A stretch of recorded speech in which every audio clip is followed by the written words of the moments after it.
आज हम बनाने जा रहे हैं आलू बैंगन का भरता और बाजरे की रोटी। और बाजरे की रोटी न्यू ट्रिक से बताऊंगी जिससे सभी के लिए बनाना आसान हो जाएगा। जिनसे नहीं बनती वो भी बाजरे की रोटी बना सकते हैं। तो चलिए देखते हैं कि बाजरे की रोटी और आलू बैंगन का भरता कैसे बनाया जाता है। सबसे पहले हम तैयार कर लेते हैं आलू और बैंगन का भरता। तो इसके लिए सबसे पहले हम ले लेते हैं ये बैंगन, ये भरते वाला बैंगन है। और साथ में ले लेती हूँ प्याज, लहसुन की कलियां और टमाटर। अब हम बैंगन में कट लगाएंगे नाइफ की सहायता से। देखिए इस तरह से थोड़ा गहराई लेते हुए कट लगाना है। 3-4 जगह बैंगन में कट लगा लेना है। तो यहाँ हमने कट लगा लिया है। अब जो लहसुन की कलियां हमने छील कर रखी थी उसके भर देते हैं अंदर। इससे क्या होता है, लहसुन हमारा पक जाता है।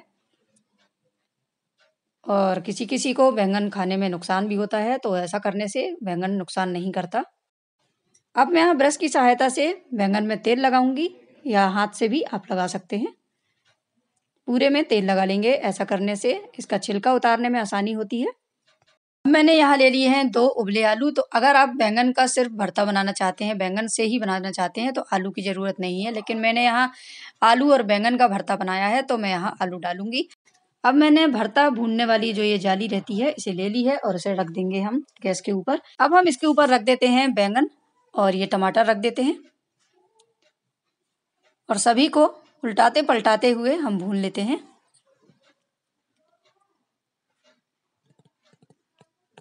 तो यहाँ एक साइड भुन चुका है। अब थोड़ा सा इसे हम पलटा देते हैं, देखिए इस तरह से। और बैंगन को भी इसी तरह से पलटा देंगे। तो सभी तरफ से हमें बैंगन को और टमाटर को भून लेना है। और यहाँ लगभग भुन चुके हैं बैंगन और टमाटर। तब हम इसे निकाल लेते हैं। और जितने भी टमाटर भुन चुके थे उसे निकाल लिया है और बैंगन को भी निकाल लिया है। अब एक टमाटर बच गया था थोड़ा सा, तो उसे भून लेते हैं और साथ में मिर्च को भी भून लेते हैं। टमाटर, बैंगन और मिर्च को भूनने के बाद हम इसका छिलका निकाल लेते हैं। अब मैंने एक बोल में पानी लिया है और उसमें डाल देते हैं हमारा बैंगन जो भुना हुआ था। इसे डाल देते हैं। इससे ऐसा करने से जल्दी से छिलका निकल जाता है और बैंगन ठंडा हो जाता है, ये देखिए। और इसी तरह से हम टमाटर को भी छिलका निकाल लेते हैं टमाटर का। और मिर्च का भी छिलका निकालने में आसानी हो जाती है। ये देखिए हमने मिर्च का भी छिलका निकाल लिया है। और अब हम क्या करेंगे, बैंगन को जो हमने छिलका निकाल के रखा था उसे बीच में से काटेंगे, ये देखने के लिए कि कहीं बैंगन खराब तो नहीं है। और कभी कभी बैंगन को हम कितना भी अच्छा देखें लेकिन वो अंदर से खराब रहता ही है। तो इस तरह से देखने में अंदर मान लो कीड़ा वगैरह होगा, गंदे खराब होगा, तो वो हम उसे निकाल कर उस पार्ट को अलग कर देते हैं। तो इस तरह से हम इसे चॉप कर लेते हैं छोटे छोटे पीसेस में। और अब हम इसे एक बड़ी प्लेट में ट्रांसफ़र कर लेते हैं। और इसके बाद टमाटर और हरी मिर्च को भी इसी तरह से हाथों की सहायता से मैश कर देते हैं, तोड़ लेते हैं। बहुत ज़्यादा पीसना नहीं है, बस इस तरह से हमें तोड़ लेना है रफली। और मिर्च को भी इसी तरह से कट कर लेते हैं। इसके बाद हम इसमें डालेंगे आलू जो हमने बॉईल करके रखे थे।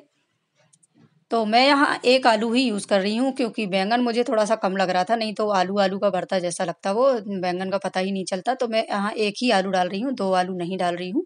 और अब मैं यहाँ ले रही हूँ प्याज, क्योंकि प्याज को हमने भूना नहीं था। तो इस तरह से प्याज को हम ले लेते हैं और इसकी आई को निकाल कर अलग कर देते हैं, देखिए इस तरह से। और इसके हम पीसेस करेंगे तो रफली इसे काटेंगे, बहुत ज़्यादा महीन पीस नहीं करना है। देखिए इस तरह से बड़े बड़े टुकड़ों में प्याज को काट लेना है।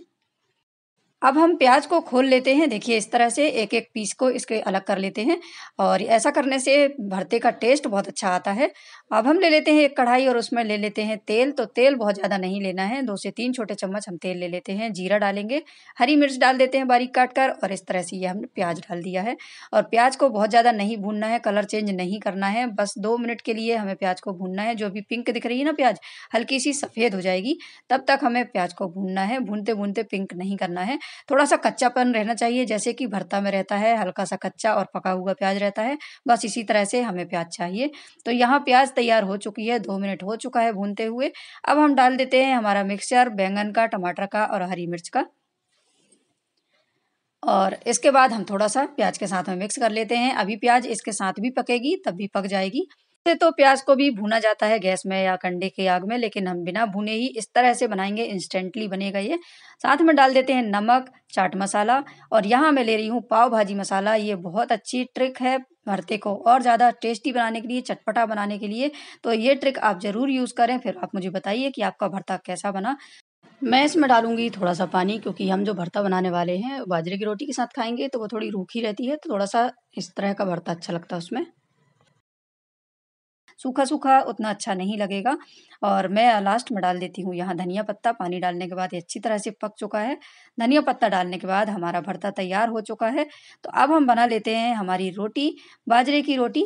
और इसे कैसे बनाते हैं मैं आपको दिखाती हूँ, क्योंकि बाजरे की रोटी सभी के लिए बनाना पॉसिबल नहीं होता है। बहुत ही ज़्यादा टूटती है वो, साइड में से क्रैक होने लगती है। तो मैं आपको बताऊँगी कि उसे कैसे बनाना है। सबसे पहले हमने बाजरे के आटे को छान लिया है।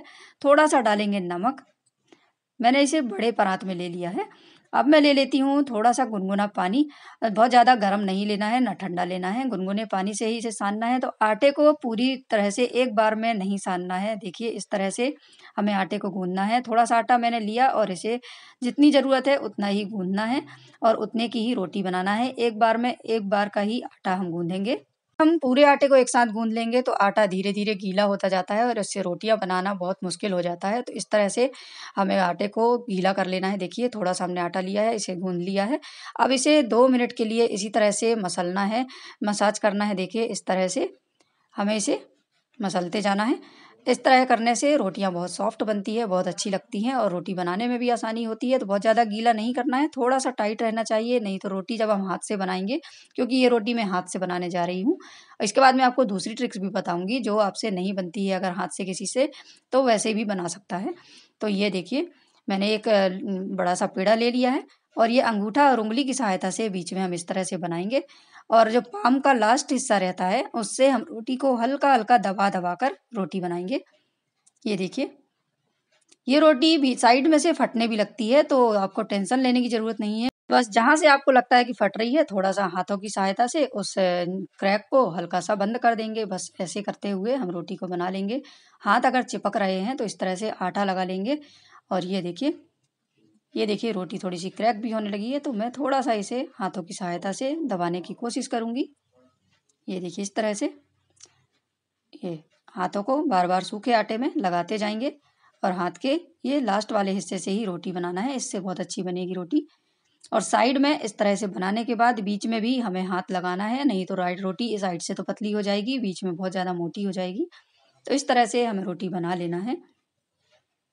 तो मुझे तो हाथ की बनी रोटी ही अच्छी लगती है, ये बाजरे की रोटी और ज्वार की रोटी, तो मैं इस तरह से बना लेती हूँ। अब हम इसे सेक लेते हैं, तो तवा को अच्छे से गरम कर लेते हैं। बहुत ज़्यादा हाई नहीं रहना चाहिए और इस तरह से हम पलट देते हैं। देखिए कितनी आसानी से ये पलट गई है। कभी-कभी पलटाने में थोड़ी परेशानी होती है, बीच में चिपक जाती है, तो थोड़ा-सा वेट करें, उसके बाद पलटाएँ हल्का-हल्का निकालते हुए। ट्रेडिशनल तरीके से तो इसी तरह से रोटी बनाई जाती थी, लेकिन अभी हमारा खाने का मन होता है और रोटी नहीं बनती है हाथों से, तो इसे कैसे बनाया जाता है, इसका तरीका भी मैं आपको ज़रूर बताऊँगी। और इसे देखिए हमने गैस पर रख लिया है और धीरे-धीरे इसे हल्का-सा और सेकेंगे। थोड़ा-सा देखिए इस तरह से निशान आ गए हैं इसमें, लाल होने तक इसे सेक लेना है। वैसे मैं भी उतनी अच्छी नहीं बना पाती हूँ, लेकिन मुझे हाथों की रोटी अच्छी लगती है, तो मैं कैसे भी करके बना लेती हूँ और उसे खा लेते हैं। मुझे और मेरी बेटी को बहुत पसंद है। और यहाँ रोटी सिक चुकी है, तो हम रख देते हैं इसे प्लेट में और तुरंत ही इसमें हम लगाएँगे घी। घी हमें तुरंत ही लगाना है, नहीं तो रोटी ठंडी हो जाने के बाद फिर घी नहीं लगेगा, अंदर तक घी नहीं जाएगा और उतनी टेस्टी नहीं लगेगी। तो अब मैं बताने जा रही हूँ आपको दूसरा तरीका, ताकि आप अगर हाथ से नहीं बनती तो इस तरह से रोटी बना सकते हैं। तो एक पेड़ा ले लिया है और उसे लगा लेते हैं हम, सूखे आटे में डिप कर लेते हैं और यहाँ मैंने लिया है बटर पेपर, आप पॉलीथीन भी ले सकते हैं या आप रोटी रैप करने वाला जो पेपर रहता है वो भी ले सकते हैं और हाथों से ही उसे पहले मैंने बड़ा कर लिया है। अब हम बेलन से भी इसे बेल लेते हैं। रोटी को उठाना नहीं है, आपको कागज़ को घुमाते जाना है और यहाँ रोटी देखिए हमने तैयार कर ली है। आप कितनी भी पतली बना सकते हैं।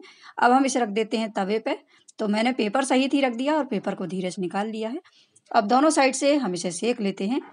तो यहाँ देखिए दोनों साइड से सेकने के बाद हम इसे रख देते हैं गैस पे और ये रोटी फूल जाती है। देखिए साइड में से रोटी फूलने लगी है और ये हमारी रोटी दोनों साइड से सेकते हुए बीच में से भी फूल गई है। ये देखिए तो ये रोटी तो फूल गई है और ये बहुत ही आसान तरीका था हमारी रोटी बनाने का, बाजरे की रोटी बनाने का। आप कोई भी रोटी बना सकते हैं, चने की रोटी, ज्वार की रोटी, मक्के की रोटी भी इसी तरह से बना सकते हैं। और जैसे गक्कड़ भरता हम लोग खाते हैं ना, बस वैसा ही टेस्ट आता है, बहुत ही ज़्यादा टेस्टी रहता है ये। तो आप भी अपने घर में ज़रूर बनाइए आलू बैंगन का भरता और बाजरे की रोटी। और मेरे चैनल को लाइक, सब्सक्राइब एंड शेयर ज़रूर कीजिए। तो मिलते हैं अगली वीडियो में नेक्स्ट रेसिपी के साथ में। Thanks for watching.